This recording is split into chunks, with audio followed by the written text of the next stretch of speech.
And good evening, ladies and gentlemen. Welcome into the only sports talk show that really matters right here on IUP-TV. It's The Big Hit. So happy you're along for the ride, folks. I'm Josh Hill. I'll be your host for this evening. We're going to begin our show on campus here tonight and talk about some college basketball. We'll begin talking IUP basketball and recap the IUP Crimson Hawks' magical postseason run and look at what they can do moving forward. And then we will preview the Final Four at the Division I level after the Elite Eight has concluded. We'll look at who has a chance to win the national championship and also look at the first team All-Americans in college basketball.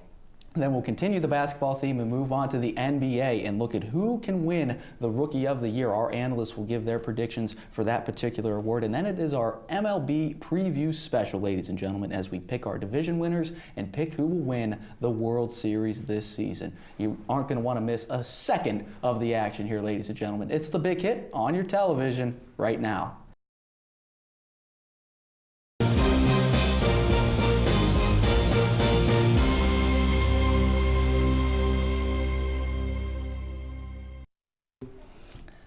And welcome into the show, ladies and gentlemen. It's The Big Hit right here on IUP-TV. We're going to lead things off, of course, in the Crimson Huddle. And joining us for the Crimson Huddle, it is the WIUP-FM student commentary team for the IUP men's basketball team. They've been following the team all season long. The color analyst, Vaughn Dalzell, the play-by-play man himself, Malusi Kitchen. Guys, let's go ahead and recap the national championship game. Many of the Hawk family descended to Evansville, Indiana for the national championship. The Crimson Hawks were denied their first national championship in program history with a 77-62 loss at the hands of the Florida Southern Moccasins. They ended the year, Florida Southern did, 25-game winning streak, pretty impressive. Also, #1 in the country, finished 35-1. IUP, a very impressive season as well, 31-7 for them, the second most wins in program history. The Moccasins really came out and shot the ball fantastic, made their first 8 3-pointers, shot 50% for the game, also made 13 3-pointers in the game as well.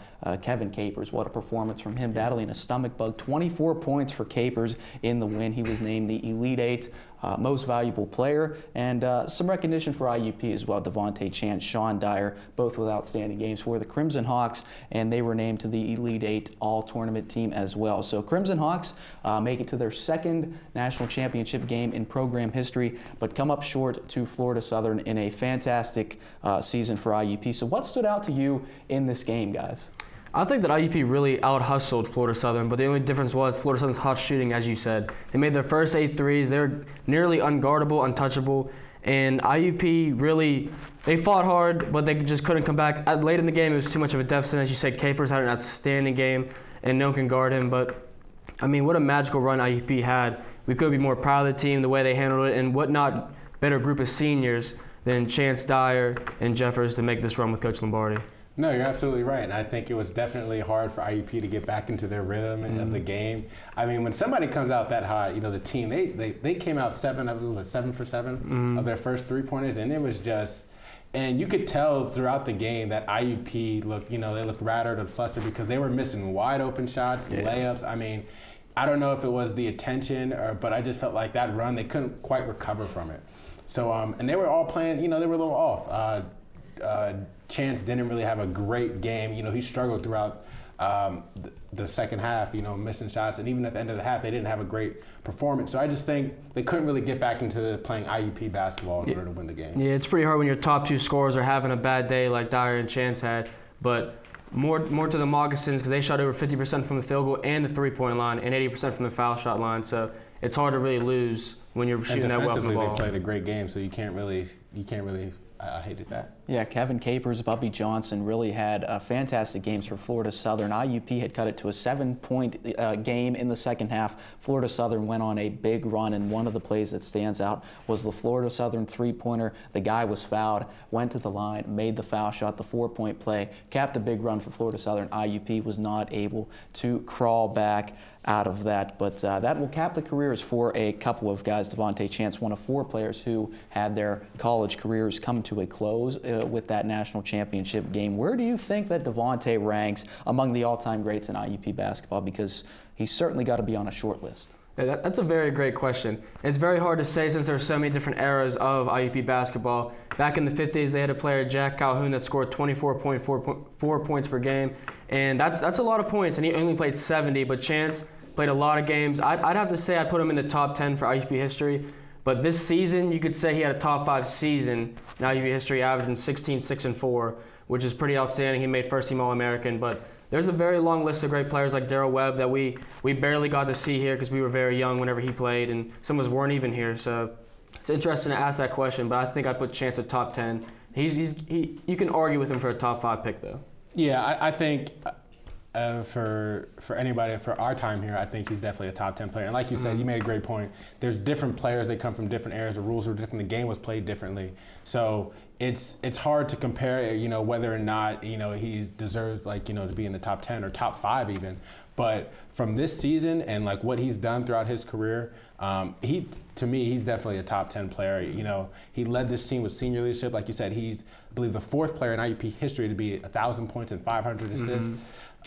So absolutely incredible career from where he started to where he ended up. Definitely one of the top IUP players, basketball players of all time. Yeah, one of the best stories as well, coming in out of high school, undersized, wasn't recruited very much, but you see him transform and become one of the greatest of all times, and just didn't come off the floor in his time here at IUP. Just incredible what he's able to do, game in and game out. I want to thank Devontae Chance for the great career, but as I said, the collegiate careers of the IUP seniors came to an end. Devontae Chance, of course, in that group. Sean Dyer also had played the second most NCAA tournament games in history, and just games in general, out of any Division II player. I believe the record was 148. He was at 146 in his time with all those tournament runs. And Jeremy Jeffers, also a senior on this team. They played their final game in a Crimson Hawks uniform. So those 3 guys in the starting 5 this year. So my question to you is, what is this starting 5 going to look like next year, and what are your expectations in terms of success for this team next year?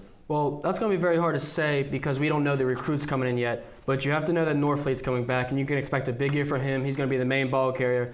I'd expect Stephen Osborne to play next year a lot more, maybe with that starting lineup rotation. He has a great 3-point shot, so that'll be interesting to see. I think Manny Yard has the next most bench. He came with the bench a lot last year, so he'll be ready to play. I think he should definitely start. And Ubede Cottrell, I think those 2 down low are going to be the biggest key for the success next year because they can rebound, they can score. You see Ubede had a lot of 20 and 10 games. Cottrell was so dominant on defense, and have Hanner come off the bench. I think the starting 5 could be very lethal for IUP. Depending on the recruits coming in too, it might change. Yeah, absolutely, and I think you hit the nail on the head. It depends on who Lombardi recruits, for which positions, because we're losing Chance, they're losing Dyer, so the guard, I think he's going to definitely, it's the weak spot. They're going to favor, because even though Stephen Osborne's a good shooter, him not having a lot of playing time, they're going to go through some rough patches. Yeah. So Cottrell's coming back, Ubede's coming back, and like you said, Norfleet's going to be the focal point of the team. He's going to do a lot of the ball carrying, definitely going to be a starter. So it's going to be interesting to see how Lombardi is going to approach this offseason by getting the players he wants to fit into his system, because he's built a system here. Yeah. But it's going to be interesting to see how the interesting dynamics and how Norfleet, Cottrell, Ubede, how they're going to lead this team going forward. But like you said, it's too early to tell. When we get more information about who's coming in, then I think we'll be able to have a better prediction of who's going to be a starting 5. Yeah, and you certainly touched on it. It's going to be all about the returners, some of the underclassmen, of course, Brandon Norfleet and Daddy Ubede, Tevin Hanner, Manny Yard coming into his junior year as well, Devon Cottrell. And very interesting, this past season, IUP came in with one of the best core of guards in the entire country. Next year it could be one of the best core of big men, especially if Nathan Lemke comes back as well. So it'll be interesting to see certainly what IUP does. You have to think transfers, recruits, they'll all be coming our way as well. So we'll be keeping you up to date, and you can follow along on IUPathletics.com for all the recruiting as well. But let's talk about Coach Joe Lombardi a little bit, because it was a milestone year for Coach Lombardi. Of course, reached the 200-win plateau, the fastest in school history, second fastest in conference history as well, 3 away from becoming the winningest coach in the IUP basketball program. So my question to you is, how has Coach Lombardi made this program so consistent over the course of his tenure, coming in struggling, but ever since then, from year 2 to now, he has just been fantastic as the coach of the Crimson Hawks. Yeah, as you said, I mean, 200 wins speaks for itself. He could be the most prolific IUP coach in history when he's all done. I think that he does a very great job of recruiting. He brought a lot of players out from different areas, and he gets a lot of transfers also. And as he spoke on earlier in the year, he says he looks for players who have 1 year eligibility left and they're not playing a sport, or they played another sport, so they can come in to IUP and play right away. And I think it's really worked out very well for him. And I think that he's going to keep that going. Obviously, I think IUP will get a couple transfers this year, and it'll make a big difference. And I don't see why not. They could make a deep run again next year. Yeah, I think so. I think he brings the mentality, the way he approaches the game really helps. He really makes his players buy into the system that he's coaching. So I think that helps. When you're a transfer, or even if you're a new recruit, you just come in here. You feel welcomed. You feel like you're going to be a part of something here, and you're going to be utilized. And I think he does that. He gives most players a chance to get out there on the floor, and it's just a great job of what he's done here. And like I said a couple weeks ago, we expect success as IUP fans. We expect success, and that's what Lombardi has brought here. And he's done an amazing, absolutely fantastic job over the years. Yeah, and when you look at this program, it's really first class in every sense of the word, from the facility to the coaching staff to the players to the administration. This is a first class program, first class university for basketball, and a national championship run should create a lot of exposure for the IUP Crimson Hawks as well. So we congratulate the IUP Crimson Hawks on a great season. Hopefully we're not done talking IUP basketball. Hopefully we can get the players in here as well and talk to them and close out the season on the right foot. So we thank you for tuning in here to the Crimson Huddle, and we talk about returners. These two will be returning next year to bring you all the exciting action of IUP basketball on 90.1. It's Vaughn Dalzell, Malusi Kitchen. We'll take a break, come back and talk some National Basketball Association when we return right here on The Big Hit.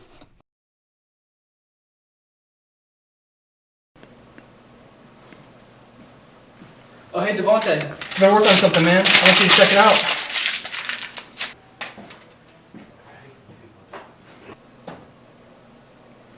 Keep working on that. Okay.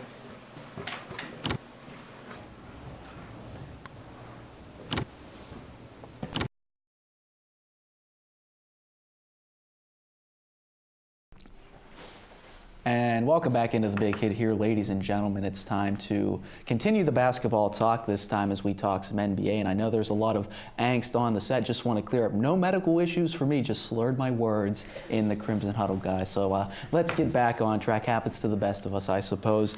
We've got a great crew of analysts here. Rocking the red, it's Kelsey Howe, and in the middle, it's Ishaq Muhammad. Guys, let's talk some NBA here and look at who leads the East and the West, because currently the Atlanta Hawks lead in the Eastern Conference, while the Golden State Warriors sit atop the Western Conference. And that brings me to my first question. Who are your top 3 teams in the NBA right now if you were to rank them 1 through 3? Okay, so I have my top 3 teams. I have the Warriors at number 1. I have the Spurs right now at number 2, and I have the Clippers at number 3. Because right now the Warriors by far are the best team in the NBA. They have 60 wins. They're the best defense in the league and have the number 1 scoring offense. The Spurs, after their debacle in New York against the Knicks, they were able to come back strong and get on a winning streak. I think they just recently lost a game a couple of days ago, but right now they're 17-5 in their last 22 games. So I have them as my second best team right now. And I have the Clippers, because ever since they got Blake Griffin, they have been 7-1, and they have the number 1 offensive efficiency in the league. So defensively they're still weak, but offensively they're clicking on all cylinders. So I have those 3 teams are my best so far. Yeah, I had to touch on the Warriors. I believe that the Warriors are the best team by far. I agree with you with that, because there's no one that's really beaten. And we have a player like Steph Curry. I don't really think that they can really be stopped at this moment, and it'll be interesting to see what they do in the playoffs.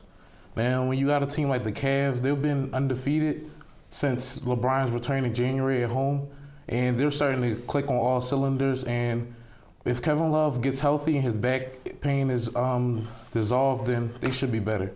And also Memphis, their defense is really good, and I believe that if their defense can keep up and they can be healthy with Tony Allen, if he gets back from this hamstring, I think that they can go far.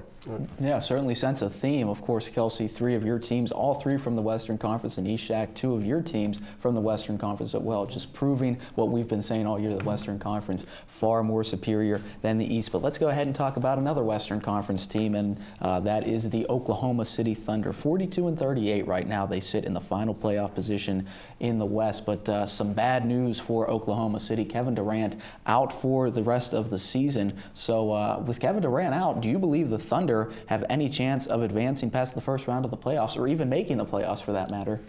Actually, well, they will make the playoffs because I think they have a 2.5 game lead over the Pelicans, but I don't see them going far. Well, they're going to lose in the first round to the Warriors. They were going to lose regardless of if they had Kevin Durant or not. But since they don't have Kevin Durant, it's going to all rely on Russell Westbrook. And he hasn't been the most efficient player in the league recently. Like, he's been getting a ton of triple-doubles, but he hasn't been shooting the ball extremely well. He's taking a lot of shots, and it's good for the team because he gets a lot of points, but they haven't been winning a lot. So I think without Kevin Durant, with only Enes Kanter and Russell Westbrook, I don't think they'll be able to beat the Warriors. Yeah, I agree. Kevin Durant is essential to this team. When he's in, he scores and he keeps the team together. But I feel like Russell Westbrook, he's going to make it competitive because that's just the type of player he is, and he's not going to let them just go down and fight a fight. But I don't see them getting past the Warriors because they're just too strong. They making their shots. They're just a great team. Yeah, you really need that 1-2 duo in the playoffs, and Kevin Durant, just one of the best pure scorers the game has ever seen. It's really just incredible to watch him play. But we did talk about the Oklahoma City Thunder. They could be the answer to this next question, which I'll ask right now. Which Western Conference team that is in playoff position has the least chance of making it to the NBA Finals this season? I'm going to say Dallas Mavericks. Ever since requiring Rondo, they haven't been as efficient on offense as they were in the beginning of the season. And because of the issues they have within the locker room, like I think Amari Stoudemire said that they weren't playing really hard, and you could see on the sidelines the spats between Rondo and the head coach. I don't think they're ready for the playoff run, and they have a bad matchup against Memphis. Like you said earlier, Memphis is one of the top teams in the league, not only in the West. So the fact that they match up against Memphis in the first round, and they're not really playing that well right now, I think their chances of making it to this finals is really slim. Yeah, I agree. I believe that Dallas Mavericks are also the team that will not make it to the finals simply because they don't have a guy who can get them 26, 27 a night. And Dirk is getting old. I don't think that they can do it, and their bench isn't deep enough for them to survive through these playoffs, especially if they have to end up going against a team like the Warriors. Yeah, no question about that. And when you look at what Dallas did, the acquisition of Rajon Rondo was supposed to boost Dallas into another stratosphere. You had Amari Stoudemire as well. This was supposed to be their time to make a run at the NBA title, but certainly has backfired to say the least. But let's go ahead and look at some of the young bucks here in the NBA. A lot of rookies really displaying their skills so far this year. So who do you have as the NBA Rookie of the Year if the season ended today? I have Nerlens Noel, just because right now he's putting up historical stats especially for the team he's playing for. He's top 10 in blocks. He's top 10 in steals. As also, he's getting more shots nowadays. You have Andrew Wiggins out there, but with Nerlens Noel having that extra year off, he was able to come in a little stronger, a little bigger, able to show his skill set that he learned from being at Kentucky. So I think Nerlens Noel is going to be the Rookie of the Year this year. I'm going to have to disagree. I believe that Andrew Wiggins is going to win. He's averaging 16 and 4, and he's like an exciting player to watch, and he's going to get better. And like when you watch him, he can do it all. He can play offense. He can play defense. And with Nerlens, he's a close second to me, but really I feel as though he's more of a defensive player. And he's more locked in defender to me. I just don't think that they're going to give it to him over Andrew. Right. Well, I can see that too. But with the way he's playing, like Andrew Wiggins is going to get it. He's the first pick in the draft. It's just how it's going to be. But I think season-wise, Nerlens is having one of those seasons where, especially for the team, they're rebuilding. So you get to see like who's going to be on their team for the next few years. You can see Nerlens as one of those pieces that's going to be a cornerstone for the Sixers for the next 5 to 10 years. Yeah, no question about it. And regardless who wins this award, Ishak, you made a really great point. It's kind of about the flash as well. In addition to the numbers, you have to be exciting and very fun to watch. And a couple of players that certainly fit that mold. And let's talk about some players who are exciting to watch right now. The NBA MVP race is really heating up. It's between a couple of players: Steph Curry, Russell Westbrook, James Harden, LeBron James, all guys who have been battling it out for the right to be called the NBA MVP for a few months there. But if you had to remove somebody from this list of potential MVP candidates, who would it be? Oh, it would be LeBron James. Not because he's not having a great season. Stat-wise, he's one of the top. I think he's top 5 in scoring, top 10 in assists, top at least 15 in rebounding. But just the other candidates, they have been playing better over the entire year. Ever since Cleveland got their new acquisitions, their record's been good. Even when LeBron returned, they got new players. But with the other players on the list, they all had to deal with at least some type of injuries. With Stephen Curry, he's been with a great squad, but Westbrook had to deal with injuries. James Harden lost to Dwight Howard. He just came back. But LeBron, I think just because of the other competition, I don't think he's going to get it. Yeah, I agree. It's a 4-man race. I believe that any 4 of them could easily win it. But LeBron probably has the least chance because he's already won it, and the NBA wants to see someone new who can do it. And it's hard to top what he's been doing the last few years. He's been shooting almost 57% the last 2 years, right. And now he's shooting 49. I mean, that's still great at his position, but like the standards that he set for himself, they're so high over the last 2 years. So I don't think that they're going to give it to him. Right, and this year he has a lot more talent around him because even last year with D Wade and Chris Bosh, it was just them two. Now you got J.R. Smith, Amon Shumpert, Kevin Love, Kyrie. Kyrie Irving is having one. I think he's going to be in the running for most improved player this year. So with all that extra talent, LeBron just doesn't have to do as much. So he doesn't have to put on an MVP type season. Yeah, he doesn't have to burden the load as much as he has had to in the past, even with some great players around him. Great discussion, guys. Good to talk some NBA playoffs coming up soon. We'll be following it all the way here on The Big Hit. For Kelsey Howell and Ishak Muhammad, we'll step out, come back to campus, and talk some college basketball, this time at the Division I level, when we come back right here on The Big Hit.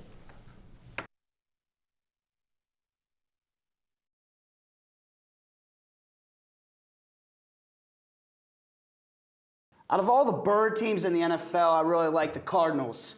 The Seahawks and the Falcons, no chance. If it were up to me, I would eliminate all bird mascots altogether. Like none, no more. I'm over it. It's not even that great or a scary mascot. It's not that impressive. You know, it really bugs me that these teams have these type of bird mascots. Like, what is a bird? You know, what's the point of it? I don't get it. You know, I go fly around into a tree. I don't understand it. It just makes no sense to me that a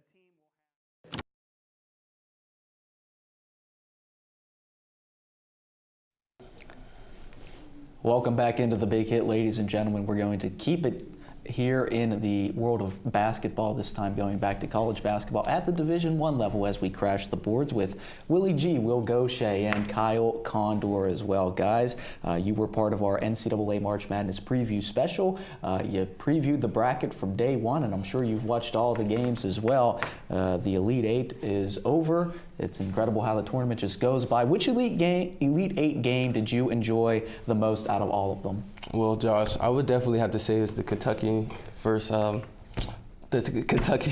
Notre Dame. Coming down to the wire, going for 38-0. Jaren Grant, valiant effort, by the way, Mr. Grant. I believe he got fouled, but in that situation, the refs are never going to call that. But it was just exciting to see somebody compete that hard, meaning Kentucky. Compete that hard, show the will to win and want to win.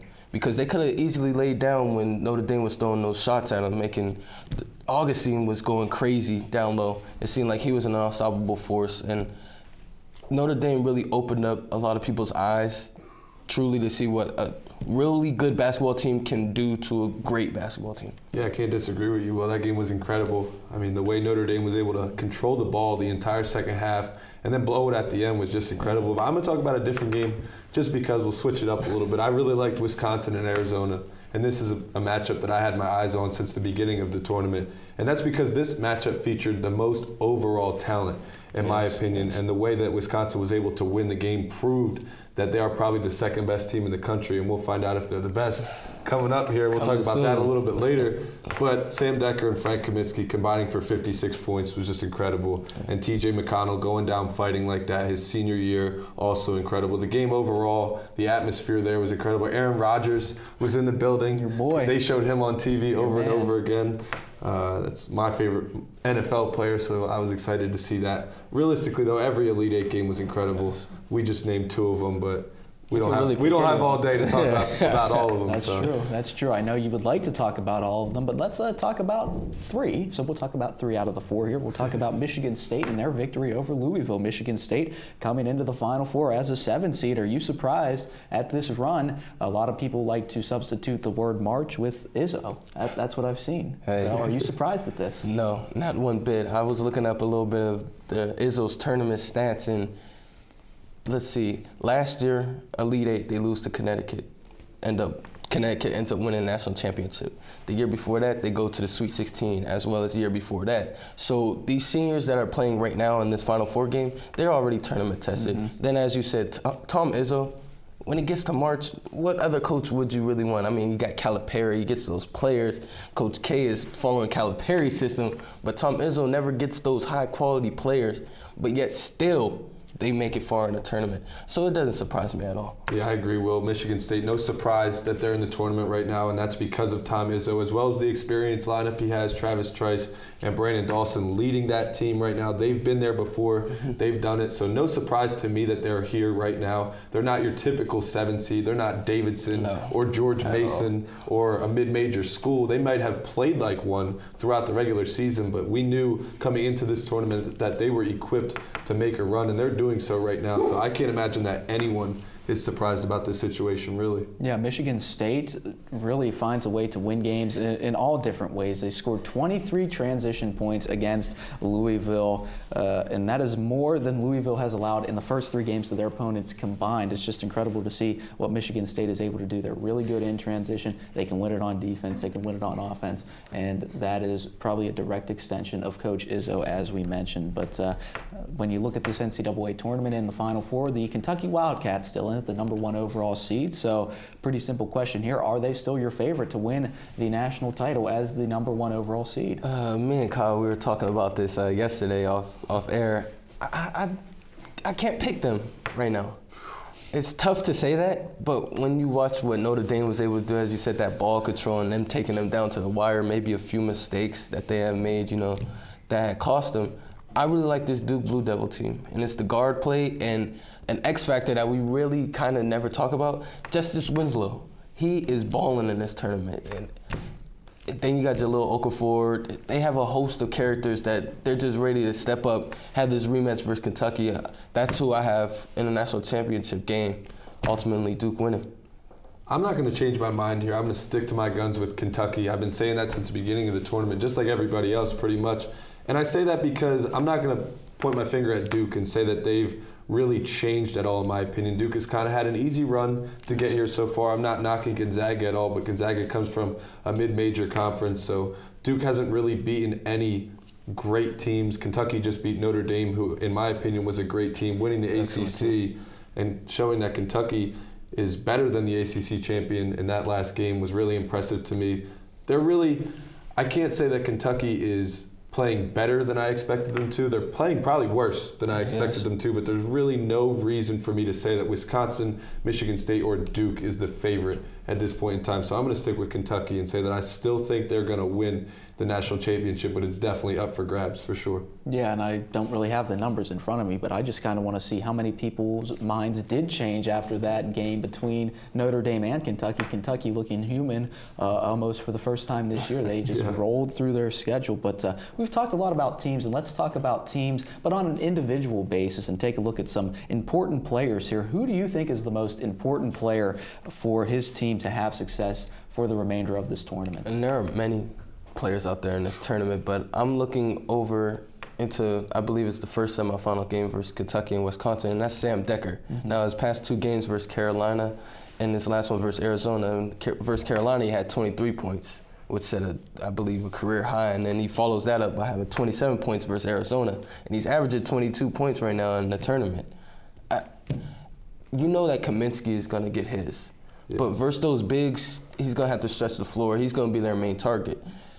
If Decker can somehow finagle his way through those guards, because Kentucky does have excellent guards, even those coming off the bench, I feel like Wisconsin has a really great chance with him leading them, actually, because Kaminsky will be that main focus. Yeah, I think you can call Sam Decker almost a breakthrough player. He's been here the entire season, but nobody knew that Sam Decker could lead the Badgers like he has been throughout the tournament alongside Frank Kaminsky.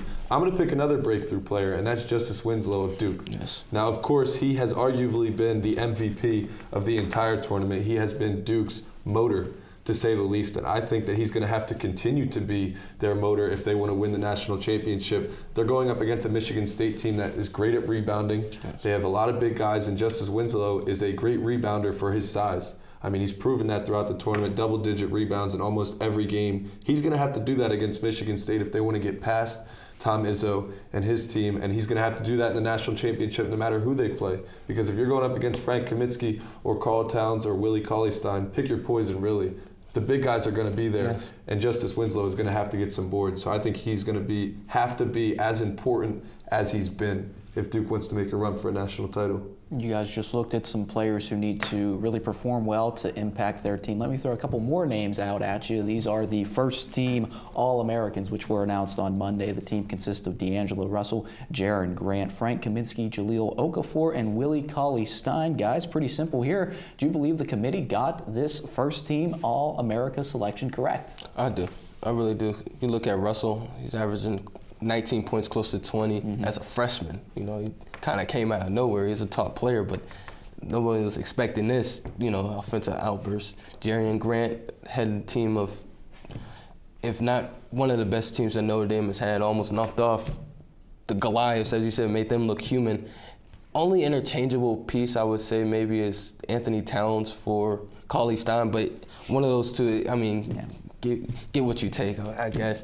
So I believe that selection committee got it right. Yeah, I think so too. But there are a few names that you can mention, and one is obviously Karl Anthony Towns. Some others, Seth Tuttle from Northern Iowa had an incredible season. I think he got left off of there because he plays for a team in a mid-major conference. Something I brought up plenty of times throughout the show. Which I don't like that at all. It's hard to say, but you have to imagine how would he have done if he were in the ACC or the Big 12 or something of that sort. Then there's Montrezl Harrell. He did not live up to his expectations this year. Neither did the team as a whole, realistically. So that's why he got left off the list. And then there are a couple guys who we already mentioned, in Sam Decker and Justice Winslow.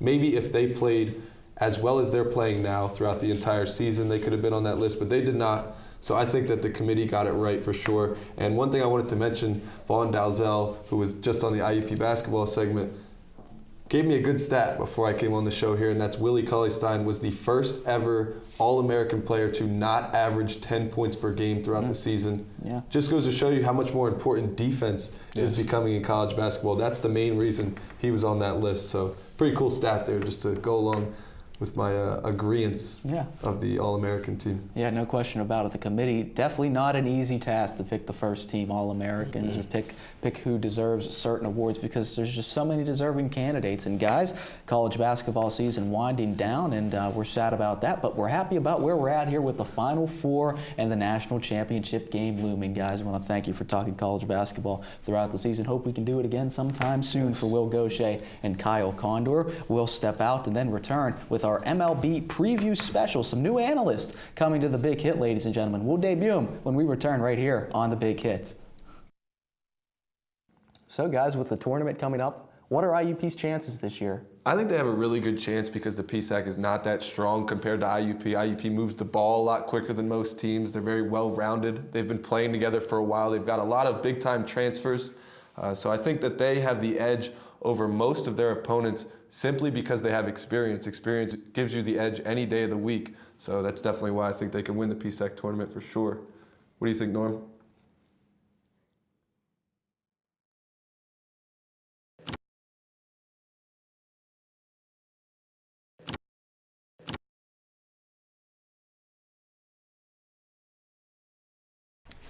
And welcome back into the Big Hit, ladies and gentlemen. And it's now time for our MLB season preview special here. And we've got quite a cast of analysts here, some new faces on set here. We're going to go from left to right and start with Dennis Canis making his Big Hit debut, surrounded by the veteran in the middle, Connor Joyce, and Sarah Rudy also makes her Big Hit debut as well, guys.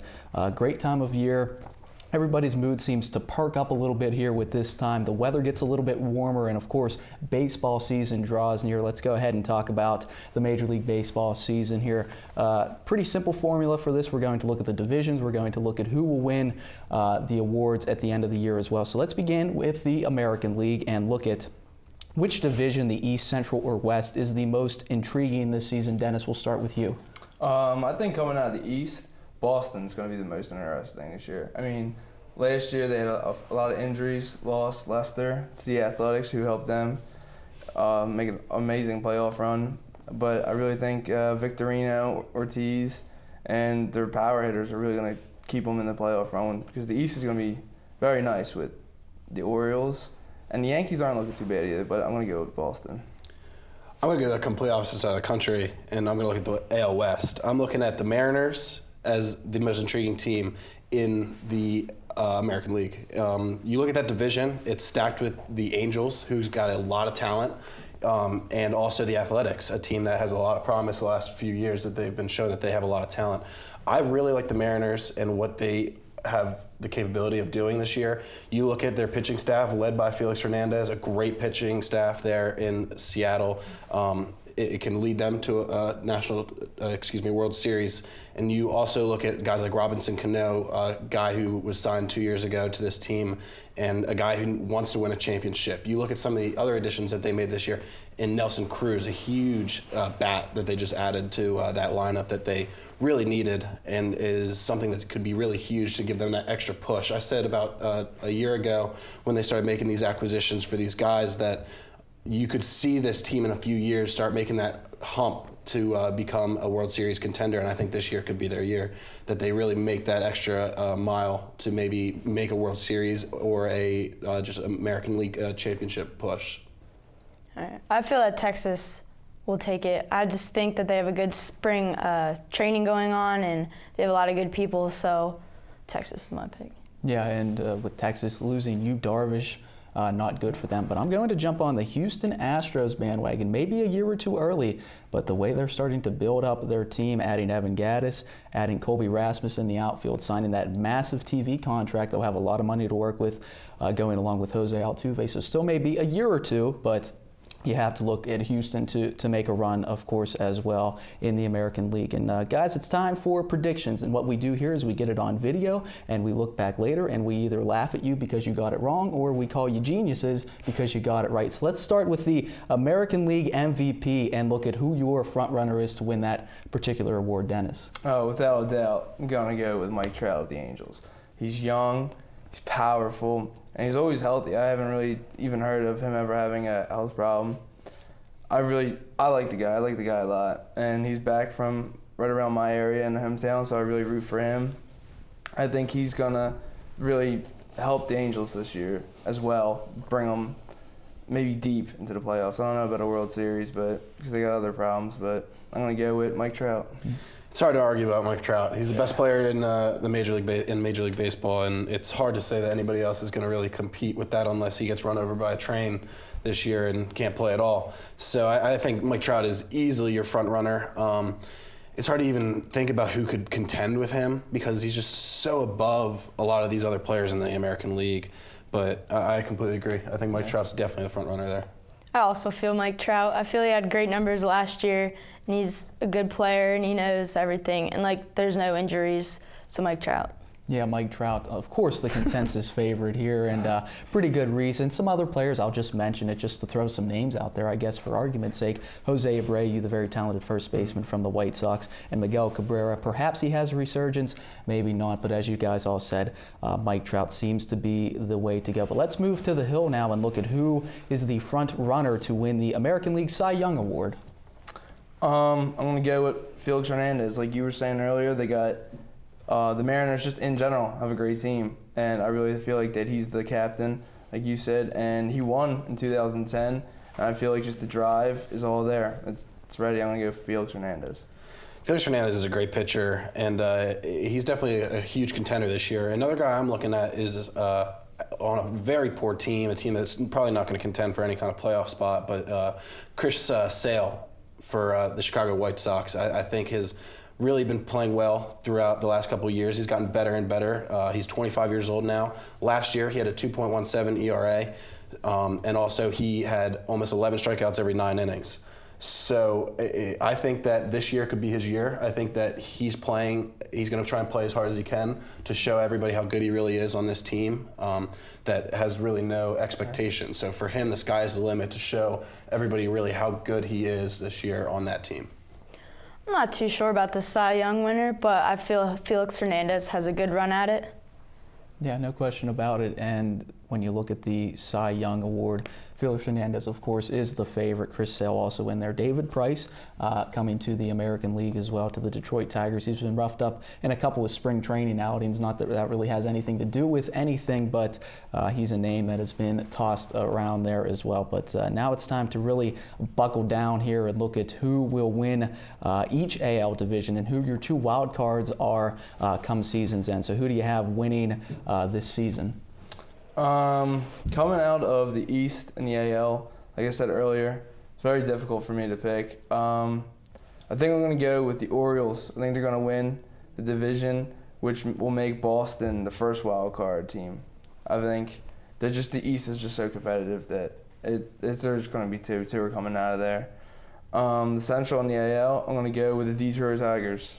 They're always in the run, and they have like David Price. They have Justin Verlander. They have great players. I really think they're going to come out. And out in the West, I'm going to go with the Angels. They're, like I said earlier, with Mike Trout and the whole batting squad, they even have great pitchers too. So I think Angels out in the West. I look at the East. So I'm going to start at the East, and I see teams that aren't really that good. I don't like the Yankees. I don't really like Boston. I thought they would have made some more moves, Boston, in the offseason. I look at the Orioles, a team that you thought would have maybe made some more acquisitions, but they really didn't. But you look at what's there, and you kind of are picking hairs. And I like the Orioles. I think that team had a lot of promise last year. They showed that they can play with the big boys in that AL East, who have been so good for so long. And I think this year's going to kind of be a down year for the American League East. And then you go to the Central, and you can't argue that the Tigers are the best team in the Central. Just the additions that they made. You named a couple, Yoenis Cespedes, another guy. Just a lot of talent. If Miguel Cabrera could stay healthy this year, the sky's the limit for that team, and World Series they can go again. I mean, there's a lot of promise in that team this year. And then you look over at the West, and this is, in my opinion, the toughest division in the American League. You look at the Angels, a team that could definitely win that division. Mariners, a team that can win the division. And the Athletics, a team that probably won't win the division compared to those 2 teams, but are still, I think, a wild card contender. I really like Seattle. I think this is their year to win that division.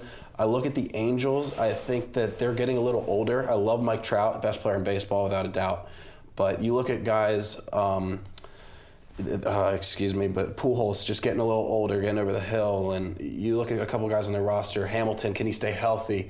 There's some ifs, ands, or buts with the Angels teams if they are going to be able to win that division. I like the Mariners and what they bring to the table, and in my wild card, I love the Athletics and I love the Angels. I think that AL West is going to be stacked for the playoffs this year. I have Boston winning the division. I just feel like they're very well put together, and they have a great skill set. And then for the National League West, I have Texas. Like I said before, I just like that team. And then out west, I have the Angels winning it with all the great players that they have. Yeah, and it's a lot of different moving parts, and it's really going to be interesting to see 1 or 2 games can make or break a wild card or not. So there's so many teams that really can contend for these particular positions. Of course, a lot of guys like the Chicago White Sox, a lot of people like Cleveland this year. even some Houston bandwagon fans as well. So should be a fantastic slate of games in the American League. We're going to step out here as we are halfway done with our MLB preview show. We'll come back and talk about the National League and do the same exact thing as we did before. So stay tuned right here on The Big Hit.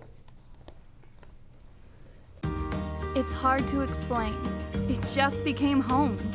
There are hundreds of majors and programs, bachelor's degrees to PhDs, small classes and faculty that really get to know you. Amazing internships and everywhere, programs that help to find a job that is right for you. It's what IUP is about, a commitment to your success. See it for yourself. Visit us, Indiana University of Pennsylvania. Find your success.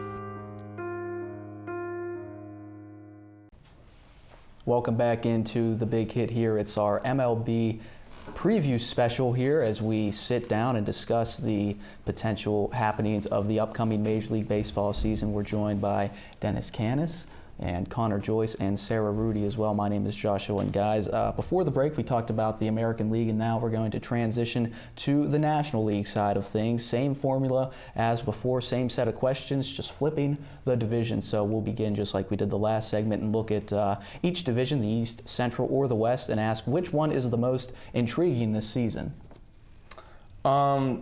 This one's difficult for me because I like the Nationals in the East.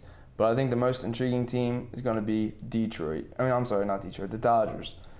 If you look, they picked up Jimmy Rollins, who's old, but he's a well put together player. He's a diehard for whatever he is, and I just feel like that they can put it all together with two great pitchers in Greinke and Kershaw. Their whole field's stocked, and I'm going to go with the Dodgers. They're looking good this year. I love when I hear the Dodgers picked for that because they're my favorite team. I love the Dodgers, but I'm going to look in the same division at a different team in the San Diego Padres, a team that has just made an incredible turnover on their whole roster.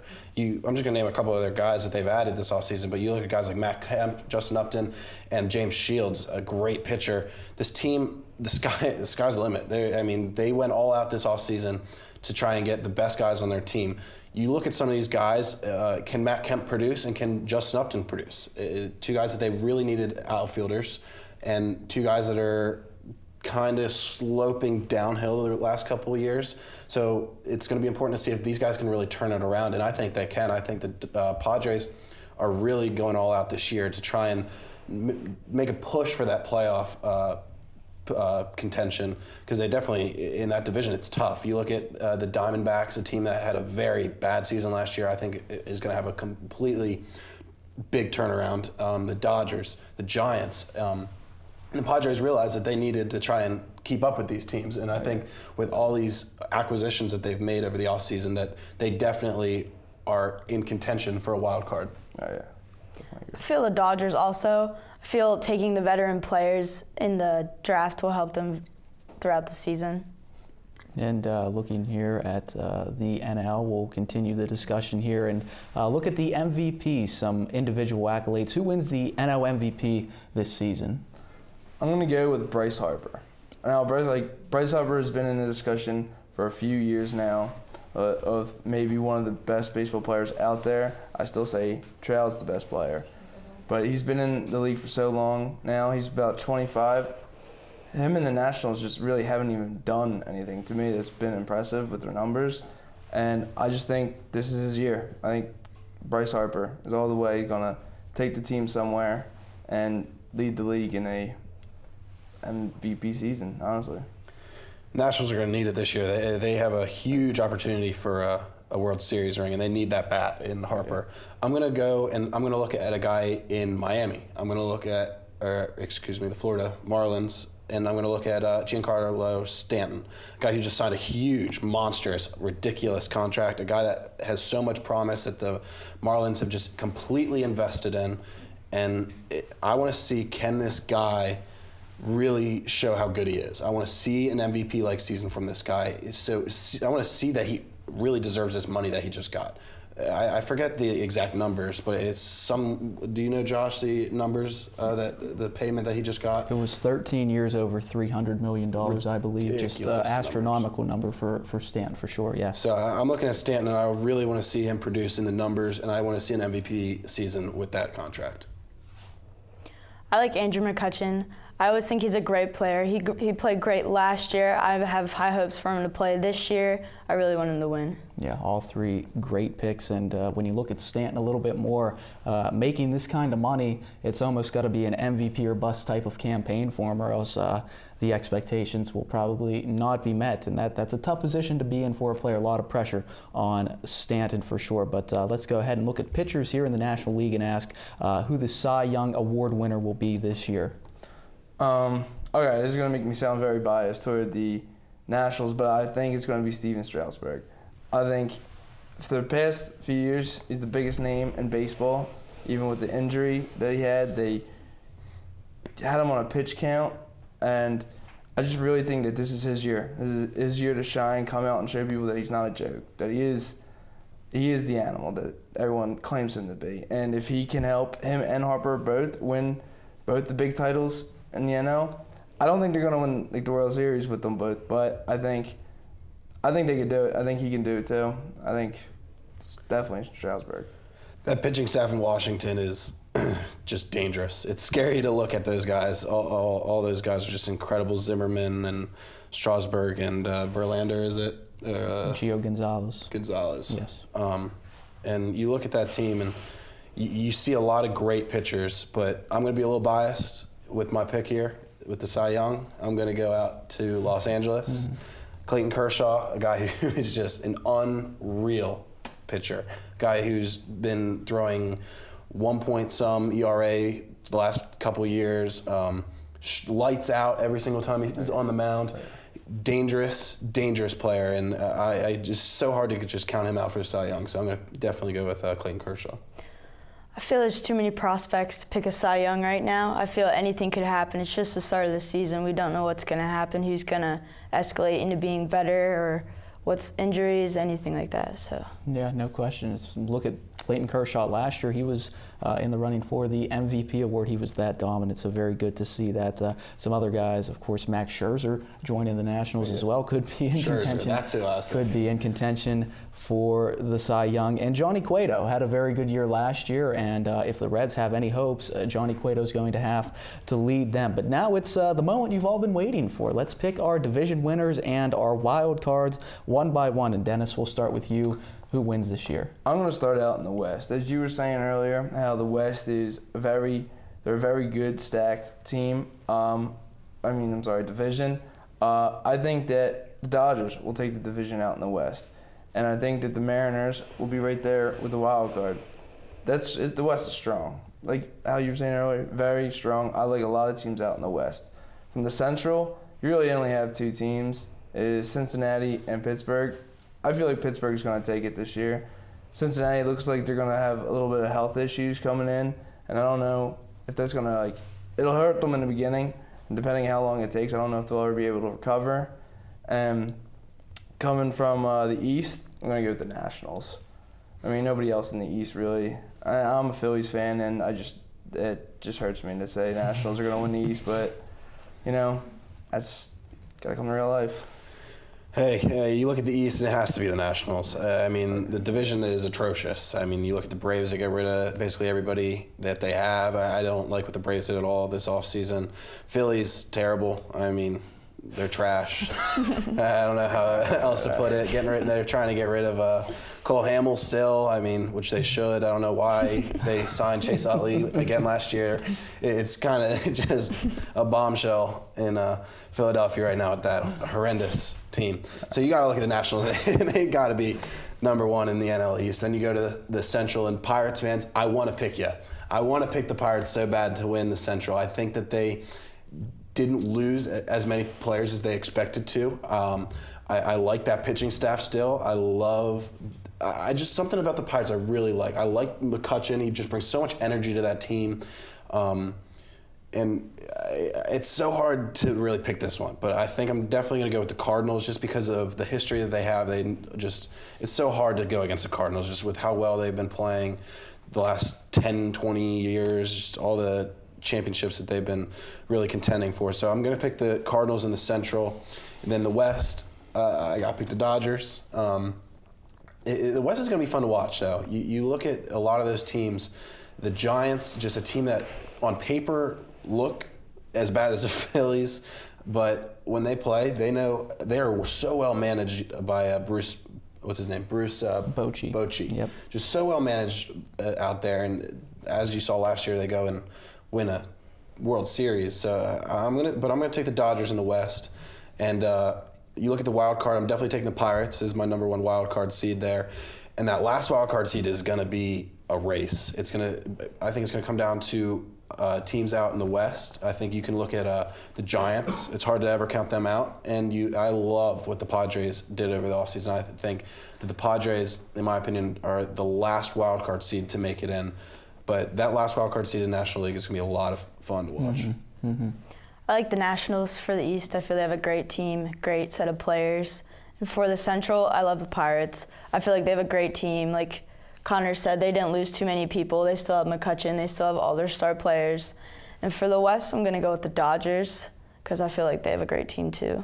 Yeah, and before we get to your World Series picks, I'll just run down my division winners real quick to give you some time to think here. Just get everything situated in your mind here. We'll start in the Eastern Division. I'll go with the Washington Nationals. So much hype surrounding them, and then I'll just run down the rest of the division. Miami, New York, the Mets. I have Atlanta, and then Philadelphia finishing in the basement. Sorry, Connor, I know you're not too happy with that particular pick. But then we go to the Central Division, and we've got the St. Louis Cardinals at 1, Pittsburgh with one of the best young outfields in all of baseball at 2. Chicago rising up to 3 this year, overtaking the Cincinnati Reds, who will finish at 4. Milwaukee rounds out the division in the basement of the NL Central. To the West, I got to go against the Dodgers here and go with the San Diego Padres winning that division, gaining all of those pieces. Los Angeles at 2. San Fran finishes the year at 3, Arizona at 4, and then Colorado at 5. 2 wild cards, Pittsburgh at 1, Los Angeles Dodgers at 2, so it should be a lot of fun. And now let's look at the end of the season and look to October and ask who will meet up in this year's World Series and who will win the Fall Classic. I'm going to go for the NL. I'm going to go with the Dodgers. I mean, powerful, a great hitting squad. You don't always need power and great hitting and names to win a World Series. Baseball's a team sport, in my opinion. I just feel like if they're healthy when it comes to October, anything can happen with them. In the AL, I'm going to go with the Orioles. I feel like after watching the Royals last year come from a wild card team all the way to the World Series and had a great chance. What did they take that to Game 7? I think it was Game 7. I think so. Mm-hmm. I just really, and that right there shows that you don't need superstars to win. And I just think Baltimore's got something going on down there. And I think they're going to do it. It's just their year. Baltimore in a World Series. That's what you got? That's what I got. Man, oh man. I'm just messing around. I'm brave on that. No, I like the Dodgers. The thing that scares me about the Dodgers is their bats. Jimmy Rollins, they added Jimmy Rollins for his glove. He doesn't bring a bat to that team at all, which kind of scares me. That's what worries me about the Dodgers. Are they going to be able to produce runs late in the season? I think I look at the National League, and I love what the Nationals have done. I think this is their year. I think it's all or bust this year. I mean, the last couple of years we've been saying the Nationals are the best team in the league. Then they go out and just add a lot of pieces that should bring them a World Series. Strasburg's finally healthy. This should be his year to really show us how good he is. So I like the Nationals a lot. I think that this has to be their year to win, at least go to the World Series. I think they'll win it. And on the other side, in the American League, I've been talking about the Mariners a lot, and I'm going to take the Mariners. I think it's going to come down to either the Mariners or the Angels. I think that would be an awesome matchup to see in that NLCS or ALCS, excuse me. So I'm going to take the Mariners, but I'm going to take the Nationals to win it all. I like the Orioles as well. I feel like they have a well put together team. Then for the National League, I'm going to go for the Nationals because of also their well put together team. Yeah, very appropriate. The Nationals in the National League, representing the National League in the World Series. But a great baseball discussion here today, and a great episode of The Big Hit as well. That's going to do it here for this show. For Dennis Candace, Connor Joyce, Sarah Rudy, my name is Josh Hill. For directors Michael Mattingly Martone, and producers Kyle Condor and Malusi Kitchen. For our camera operators as well, Randy Epstein, Kyle Condor, Logan Custer. Follow us on Twitter for all of the latest updates, and we will see you right back here next week on The Big Hit.